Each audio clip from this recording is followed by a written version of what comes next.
বন্ধুরা, আজ আমরা তৈরি করলাম মহাপতি শরবত। এজন্য আমরা আগে থেকে দুধ জাল দিয়ে ফ্রিজে রেখে দিয়েছিলাম।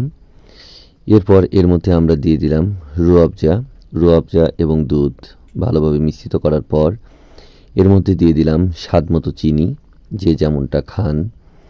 এরপর এর মধ্যে দিয়ে দিলাম কেটে রাখা তরমুজের টুকরা, দিয়ে দিলাম বরফ টুকরো। গরমের দিনে এই মহব্বতী শরবত আপনার মন প্রাণকে করবে ঠান্ডা। এবার চিনি, বরফ, জাল দেওয়া দুধ এবং তরমুজের টুকরাগুলো আমরা খুব ভালোভাবে মিশিয়ে নিলাম, কারণ যদি চিনিটা দুধের সাথে ভালোভাবে মিশ্রিত না হয় তাহলে কিন্তু মিষ্টি হবে না। আমাদের মিশ্রণ প্রায় শেষ হয়ে এসেছে।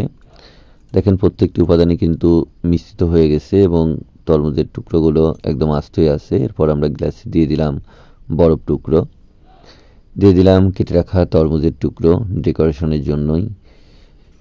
ডেকোরেশন যত ভালো দেখতে হবে, খাবারের স্বাদটাও ঠিক ততটাই ভালো হবে।